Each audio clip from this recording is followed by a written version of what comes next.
Hello guys, आप सभी का आपके अपने चैनल माई ज़िगज़ैग कार्ट में स्वागत है। आप सभी को पता होगा कि यूपी बोर्ड एग्ज़ाम की डेट आ चुकी है और जो भी प्राविधिक कला वाले छात्र हैं उनको ये भी पता होगा कि प्राविधिक कला का पेपर आपका 3 मार्च दिन सोमवार 2025 को आपका पेपर पड़ेगा, जो कि सेकंड पाली में होता है, सेकंड मीटिंग में होता है। 2 बजे से स्टार्ट होता है पेपर। आज से हम लोग सबसे पहले प्राविधिक कला में ऑब्जेक्टिव जो भी प्रश्न हैं, जो भी बहुविकल्प प्रश्न हैं, तो सबसे पहले हम उनको सॉल्व करते हैं। पार्ट वाइज आपके सामने लेके आते रहेंगे। तो सबसे पहले आज हम यहाँ से पढ़ते हैं कि पहला इसका वस्तुनिष्ठ हैं जो बहुविकल्प प्रश्न हैं, इनको हम सॉल्व करेंगे, जो आपके लिए बहुत ही हेल्पफुल रहेंगे, आपके स्कोर के लिए बहुत ही इम्पोर्टेंट रहेंगे। और यहाँ से हम स्टार्ट करते हैं बहुविकल्प प्रश्न। तो ये जो बहुविकल्प प्रश्न हैं ये क्षेत्रफल से रिलेटेड हैं, तो इनको हम देखते हैं। और इसी तरीके से हम पर डे एक पार्ट को हम पढ़ेंगे और इसको जानेंगे। रोज़ एक पार्ट आपके लिए लाते रहेंगे हम बहुविकल्प प्रश्न का। आज ये जो है ये क्षेत्रफल से रिलेटेड है।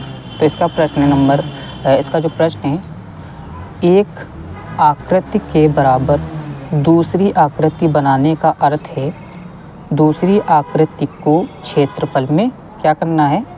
तो यहाँ पे होगा समान बनाना, ये आपका आंसर रहेगा। फिर दूसरा है, एक आयत वर्ग का क्षेत्रफल ज्ञात करने के लिए गुणा करते हैं। यानी कि यहाँ पे कह रहा है कि एक आयत वर्ग का क्षेत्रफल ज्ञात करने के लिए किससे गुणा होगी। तो यहाँ पे आपको भुजा से आपको गुणा करना ज्ञात करना होता है। प्रश्न नंबर 3, एक ही आधार पर समान ऊंचाई वाले यदि 2 त्रिभुज बने हों, यदि एक ही आधार पर एक समान ऊंचाई वाले जो 2 त्रिभुज बने हों, तो वे क्षेत्रफल में क्या होते हैं। तो वहाँ पे लिखना होगा आपको असमान। प्रश्न नंबर 4, यदि एक आयत की लंबाई 2 डेसीमी और चौड़ाई 2 सेंटीमीटर हो तो उसका क्षेत्रफल होगा। तो 4 सेंटीमीटर, 10 सेंटीमीटर, 4 डेसीमी या 40। तो यहाँ पे आपका 40 पे रहेगा, तो आप 40 पे टिक लगाइएगा। प्रश्न नंबर 5, 7 डेसीमी लंबी और 4 सेमी चौड़ी आयत में 2-2 सेंटीमीटर की भुजा के वर्ग बनेंगे। तो प्रश्न एक बार फिर से देख लेते हैं। 7 डेसीमी लंबी और 4 सेंटीमीटर चौड़ी आयत में 2-2 सेंटीमीटर की भुजा के वर्ग बनेंगे। तो यहाँ पे आपको जो टिक लगाना है वो 20 के ऊपर लगाना है। आंसर आपका 20 है। प्रश्न नंबर 6, एक त्रिभुज का आधार 6 सेंटीमीटर और ऊंचाई 2 सेंटीमीटर है। इस एक त्रिभुज का आधार 6 सेंटीमीटर और ऊंचाई उसकी 2 सेंटीमीटर है, तो उसका क्षेत्रफल कितना वर्ग सेंटीमीटर होगा। तो यहाँ पे आपका जो आंसर है, यहाँ पे आपका आंसर है 0.6, तो 6 पे आपको टिक लगाना है। प्रश्न नंबर 7, एक समानांतर चतुर्भुज और आयत का क्षेत्रफल उस दशा में समान होता है यदि बराबर हो। प्रश्न एक बार फिर से देख लेते हैं। एक समानांतर चतुर्भुज और आयत का क्षेत्रफल उस दशा में समान होता है यदि बराबर हो, तो आपको टिक लगाना है आधार और ऊंचाई पे आपको टिक लगाना है। प्रश्न नंबर 8, एक समकोण त्रिभुज के समकोण बनाने वाली भुजाओं पर बने वर्गों का योगफल योग क्षेत्रफल में विकर्ण पर बने वर्ग का कितना भाग होता है। एक समकोण त्रिभुज के समकोण बनाने वाली भुजाओं पर बने वर्गों का योग क्षेत्रफल में विकर्ण पर बने वर्ग का कितना भाग होता है। तो आपको लगाना है समान पे आपको टिक लगा देना है। प्रश्न नंबर 9, किसी अर्धवृत्त के व्यास को आधार मानकर और उसकी परिधि पर कहीं भी एक बिंदु से आधार सिरों को मिलाने पर जो त्रिभुज बनेगा उसका शीर्ष कोण सदैव होता है। तो यहाँ पे देख लेते हैं, किसी अर्धवृत्त के व्यास को आधार मानकर और उसकी परिधि पर कहीं भी एक बिंदु से आधार सिरों को मिलाने पर जो त्रिभुज बनेगा उसका शीर्ष कोण सदैव होता है। तो उसका वो रहता है 90 डिग्री, जिसको 90 अंश का कोण कहते हैं, 90 डिग्री रहेगा। प्रश्न नंबर 10, किसी वृत्त का क्षेत्रफल होता है। तो आपको ये प्रश्न इम्पॉर्टेंट है। तो यहाँ पे है किसी वृत्त का क्षेत्रफल होता है, तो वहाँ पे आपको टिक जो लगाना होगा 22/7 गुणे त्रिज्या, तो इसके ऊपर आपको वहाँ टिक लगाना है। प्रश्न नंबर 11, वृत्त के कोई भी दो व्यास अनुपात में एक दूसरे के कितने होते हैं। वृत्त के कोई भी दो व्यास अनुपात में एक दूसरे के कितने होते हैं, तो ये समान होते हैं। फिर आते हैं इधर प्रश्न नंबर 12 पे, 3.0 सेंटीमीटर व्यास के वृत्त के बराबर एक आयत दी हुई है। इस आयत का आधार यदि वृत्त की त्रिज्या का 1/7 गुना है तो ऊंचाई होगी। तो ये होगी आपकी जो ऊंचाई होगी 1.5 सेंटीमीटर।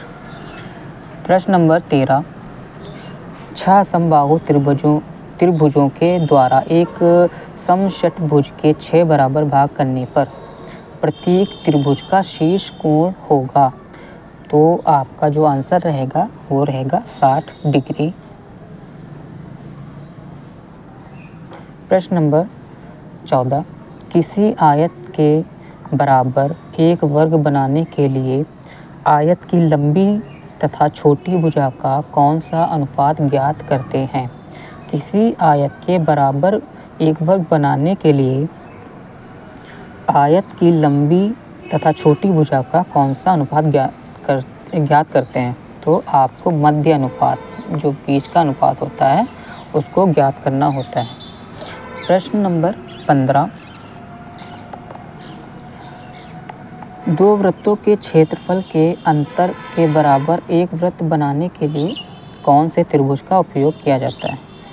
दो वृत्तों के क्षेत्रफल के अंतर के बराबर एक वृत्त बनाने के लिए कौन से त्रिभुज का उपयोग किया जाता है। तो आपको टिक लगाना है समकोण पर।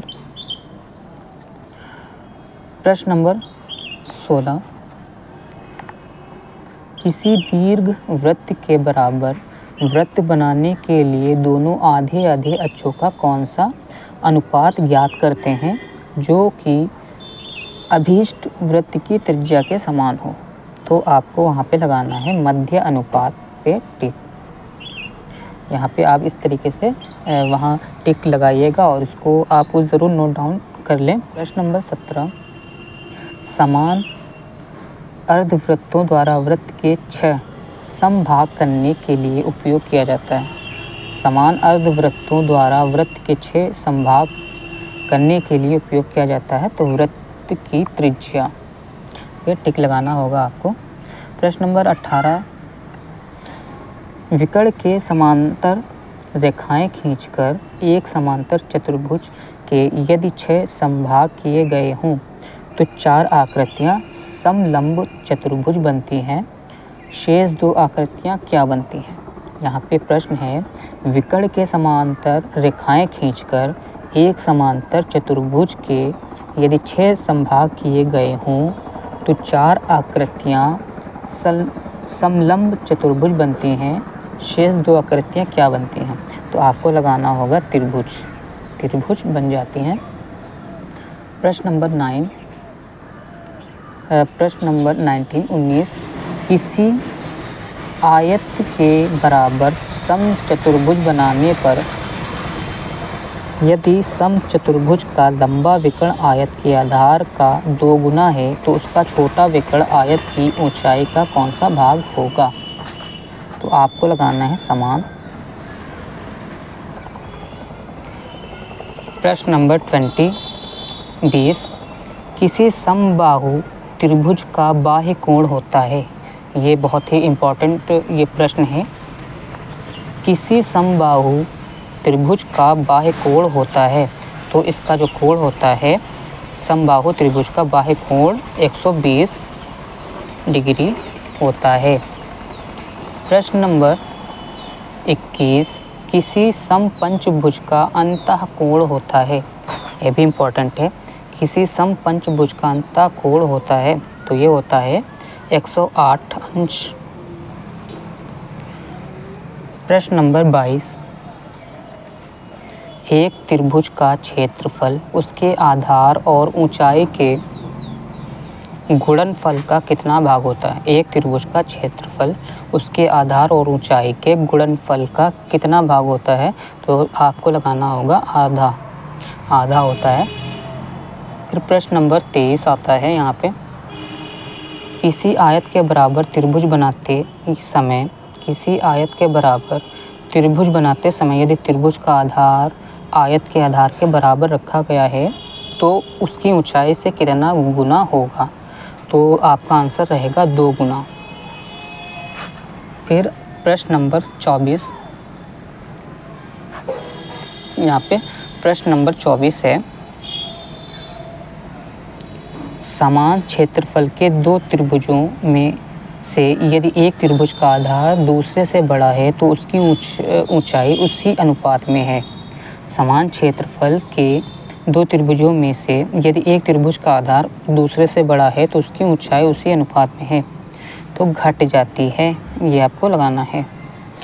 प्रश्न नंबर 25, किसी समपंचभुज के बराबर त्रिभुज बनाने के लिए यदि उसका आधार पंचभुज है, किसी समपंचभुज के बराबर त्रिभुज बनाने के लिए यदि उसका आधार पंचभुज है के आधार का 5 गुना लिया जाए तो उसका शीर्ष बिंदु पंचभुज में कहाँ रखता है?